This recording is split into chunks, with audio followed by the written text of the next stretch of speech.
Hi hello నమస్తే welcome to NSN speed news. శ్రీలంకతో టీ20 సిరీస్లో భాగంగా ఇవాళ రెండవ మ్యాచ్ జరగనుంది. రాత్రి 7 గంటలకు మ్యాచ్ ప్రారంభమవుతోంది. కాగా నిన్నటి మ్యాచ్లో 43 రన్స్ తేడాతో గెలిచిన భారత్ ఈ మ్యాచ్లోనూ గెలిచి 3 మ్యాచ్ల టీ20 సిరీస్ను మరో మ్యాచ్ మిగిలి ఉండగానే కైవసం చేసుకోవాలని భావిస్తోంది. మరోవైపు ఈ మ్యాచ్లో గెలిచి సిరీస్పై ఆశలు సజీవంగా ఉంచుకోవాలని ఆతిథ్య శ్రీలంక పట్టుదలతో ఉంది. బడ్జెట్లో తెలంగాణకు తీవ్ర అన్యాయం జరిగిందని కాంగ్రెస్ ఎంపీలు ఆరోపించారు. ఈ మేరకు కేంద్ర ఆర్థిక మంత్రి నిర్మలా సీతారామన్ లేఖ రాశారు.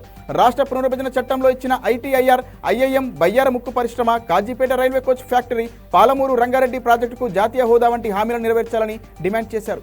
ఏపీ హామీలను అమలు చేయడంపై అభ్యంతరాలు లేవని, తెలంగాణకు అన్యాయం జరగకూడదని తేల్చి చెప్పారు. లాల్ దర్వాజా బోనాల సందర్భంగా హైదరాబాద్ నగర వ్యాప్తంగా ఇవాళ రేపు మద్యం షాపులు మూసివేయాలని అధికారులు ఆదేశించారు. ఇవాటి నుంచి ఎల్లుండి ఉదయం 6 గంటల వరకు షాపులు మూసే ఉంటాయి. మరోవైపు సైదరాబాద్ పరిధిలోని ఇవాటి నుంచి రేపు ఉదయం 6 గంటల వరకు మద్యం షాపులు మూసివేయాలని ఆదేశించారు. ఎవరైనా నిబంధనలు ఉల్లంఘిస్తే చర్యలు తప్పవని పోలీస్ శాఖ హెచ్చరించింది. మహిళలకు ఉచిత బస్సు ప్రయాణ హామీ అమలుపై తెలంగాణ, కర్ణాటకలో అధ్యయనం చేసి ఏపీ అధికారులు నివేదిక సిద్ధం చేశారు. దీనిపై రేపు ఏపీ సీఎం చంద్రబాబు సమీక్షించనున్నారు. ఈ పథకం వల్ల ఆర్టీసీపై నెలకు 250 కోట్ల భారం పడుతుందని అంచనా. ప్రస్తుతం ఏపీఎస్ఆర్టీసీలో నిత్యం 15 లక్షల మంది మహిళలు ప్రయాణిస్తున్నారు. పల్లె వెలుగు, ultra, express, city ordinary, metro సర్వీసుల్లో ఫ్రీ జర్నీని అమలు చేసే అవకాశం ఉంది. ఏపీలో క్యాన్సర్ రోగులకు 680 కోట్లు వెచ్చించి వైద్య సేవలు అందిస్తున్నట్లు ఆరోగ్య శాఖ ప్రత్యేక ప్రధాన కార్యదర్శి కృష్ణబాబు తెలిపారు. విశాఖ, కర్నూలు, గుంటూరు ప్రభుత్వ ఆసుపత్రుల్లో ప్రత్యేక క్యాన్సర్ వార్డులు ఏర్పాటు చేశామన్నారు. ఆగస్టు 15 నుంచి ప్రతి ఇంటికి వైద్య సిబ్బంది వెళ్లి 3 రకాల స్క్రీనింగ్ పరీక్షలు చేస్తారని చెప్పారు. క్యాన్సర్పై అవగాహన కార్యక్రమాలు నిర్వహిస్తామన్నారు. రవికిరణ్ కోలా డైరెక్షన్లో విజయ్ దేవరకొండ నటించబోయే సినిమా ప్రీ ప్రొడక్షన్ పనులు వేగంగా జరుగుతున్నాయి. ఇందులో హీరోయిన్ గా సప్త సరాగాలు దాటి బ్యూటీ రుక్మిణి వసంత్ కనిపిస్తారని సమాచారం. ఆమెకు స్క్రిప్ట్ నచ్చడంతో మూవీకి ఓకే చెప్పారని, త్వరలోనే అధికారిక ప్రకటన వస్తుందని తెలుస్తోంది. రూరల్ బ్యాక్డ్రాప్ లో రొమాంటిక్ యాక్షన్ ఎంటర్టైనర్ గా ఈ చిత్రం రూపొందుతుందట. వచ్చే ఏడాది సెట్స్ పైకి వెళ్లనుంది.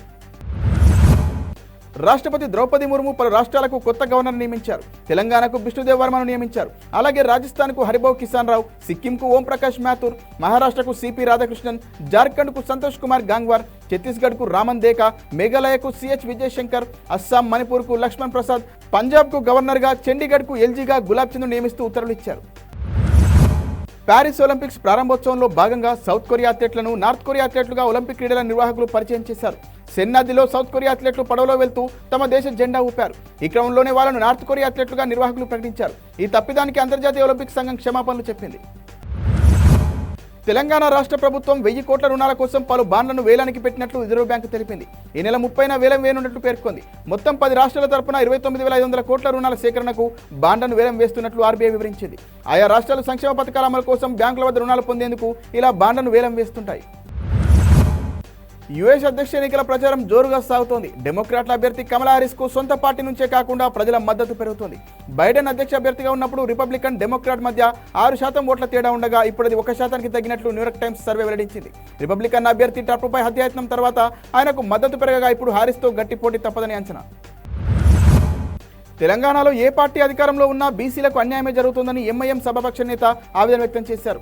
బీఆర్ఎస్ చిన్నచూపు చూడడంతోనే బీసీలు కాంగ్రెస్ను గెలిపించారని, ఇప్పుడు కాంగ్రెస్ సైతం బీసీలు, మైనార్టీలను నిర్లక్ష్యం చేస్తుందని ఆగ్రహం వ్యక్తం చేశారు.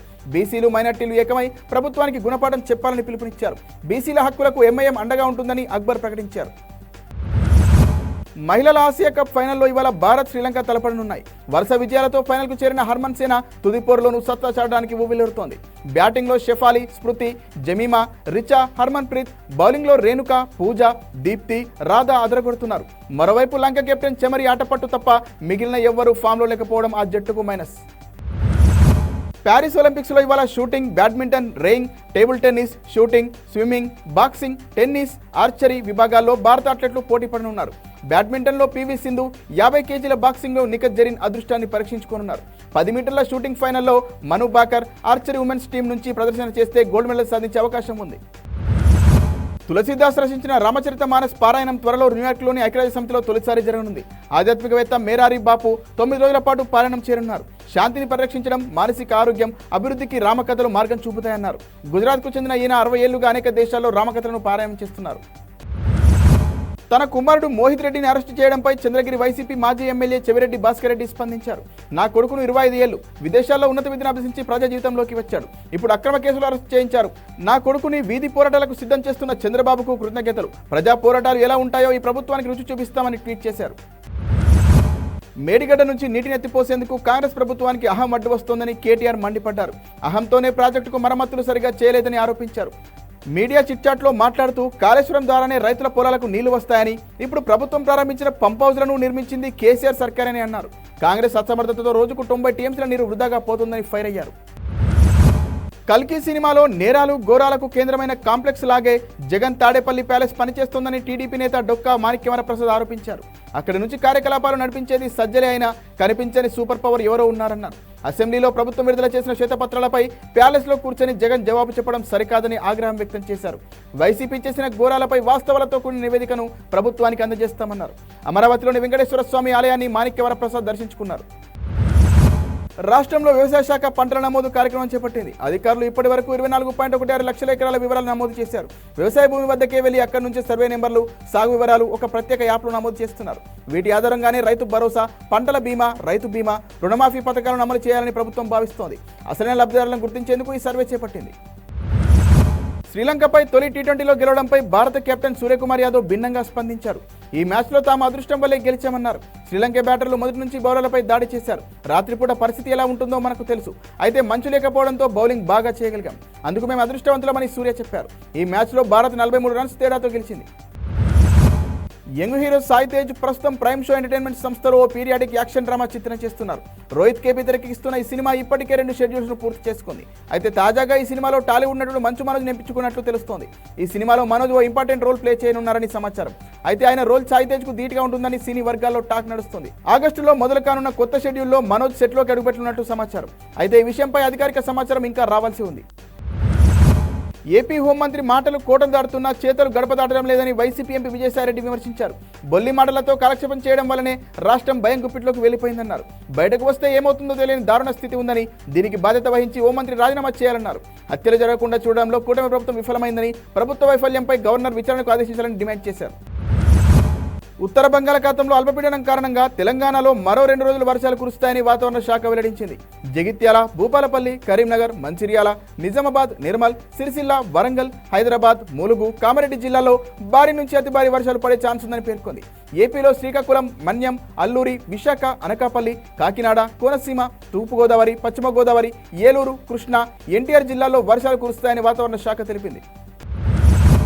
అమిత్ షా వంటి వ్యక్తి హోంమంత్రి కావడం విచిత్రమేనని ఎన్సీపీ చీఫ్ శరద్ పవార్ వ్యాఖ్యానించారు. నేను దేశంలోని అవినీతి పరుల ముఠాకు నాయకుడినని షా అసత్యాలు పలికారు. ఓ కేసు విషయంలో సుప్రీంకోర్టు ఆయన్ను 2 ఏళ్ల పాటు గుజరాత్ నుంచి బహిష్కరించింది. అలాంటి మనిషి నేడు మనకు హోంమంత్రి. దేశం ఎలాంటి వారి చేతిలో ఉందో అందరూ ఆలోచించుకోవాలి. ఇలాంటి వ్యక్తులు దేశాన్ని అవినీతి దారిలోనే నడిపిస్తారని మండిపడ్డారు శరద్ పవార్.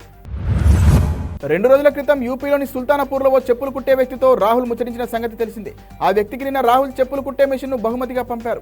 ఈ విషయాన్ని వెల్లడిస్తూ చెప్పులు కుట్టే రామ్చేత్ సమస్యలను జననాయక్ రాహుల్ గాంధీ అర్థం చేసుకున్నారు. అతనికి చెప్పులు కుట్టే యంత్రం పంపారు. ఇది అతని పనిని సులభం చేస్తుందని కాంగ్రెస్ పార్టీ ట్వీట్ చేసింది. డిఎస్సి పరీక్షలు రాస్తున్న వారికి గుడ్ న్యూస్. ఈ ఏడాది సెప్టెంబర్ 5న ఉపాధ్యాయ దినోత్సవం సందర్భంగా నియామక పత్రాలు అందించనున్నట్లు ప్రభుత్వ వర్గాలు చెబుతున్నాయి. ఈ నెల 18న ప్రారంభమైన పరీక్షలు వచ్చే నెల 5 వరకు జరుగుతున్న సంగతి తెలిసిందే. 11,022 పోస్టులకు గాను 2,79,966 మంది పరీక్ష రాస్తున్నారు. వారి నియామకాల్ని వీలైనంత త్వరగా చేపట్టాలని సర్కార్ భావిస్తున్నట్లు సమాచారం. పులివర్తి నానిపై హత్యాయత్నం కేసులో వైసీపీ మాజీ ఎమ్మెల్యే చెవిరెడ్డి భాస్కర్ రెడ్డి కుమారుడు మోహిత్ రెడ్డికి 41A నోటీసులు ఇచ్చి పోలీసులు విడుదల చేశారు. విదేశాలకు వెళ్లకూడదని షరతులు విధించారు. నిన్న ఆయనను తిరుపతి పోలీసులు బెంగళూరులో అరెస్ట్ చేశారు.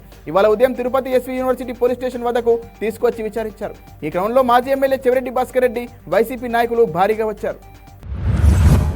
జూరాల ప్రాజెక్టులో భారీగా వరద నీరు చేరడంతో అధికారులు దిగువనున్న శ్రీశైలానికి నీటిని విడుదల చేస్తున్నారు.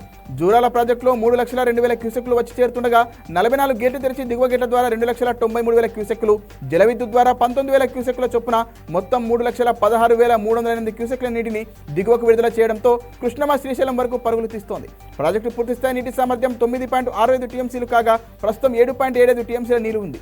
అలాగే ప్రాజెక్టు పూర్తిస్థాయి నీటి మట్టం 318.51 మీటర్లకు గాను ప్రస్తుత నీటి మట్టం 317.55 మీటర్లు ఉన్నాయి.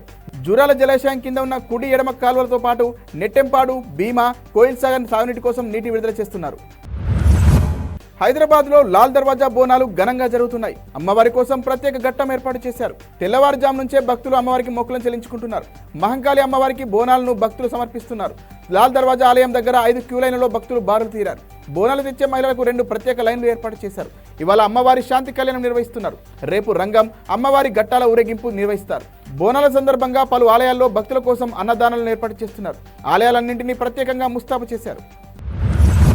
హైదరాబాద్లోని పలు ప్రాంతాల్లో బోనాల సందడి నెలకొంది. లాల్ దర్వాజా బోనాల వేడుకను ఘనంగా నిర్వహిస్తున్నారు. పాత బస్తీలోనూ ఉత్సవాలు సాగుతున్నాయి. చార్మినార్ వద్ద భాగ్యలక్ష్మి అమ్మవారికి మంత్రి కోమటిరెడ్డి వెంకటరెడ్డి పస్తు వస్త్రాలు సమర్పించారు. అనంతరం నిర్వహించిన ప్రత్యేక పూజలో పాల్గొన్నారు. అంబర్పేటలో మహంకాళి అమ్మవారికి కేంద్ర మంత్రి కిషన్ రెడ్డి పట్టు వస్త్రాలు సమర్పించారు. మరిన్ని వార్తల సమాహారంతో రేపు మళ్ళీ కలుద్దాం. నమస్తే.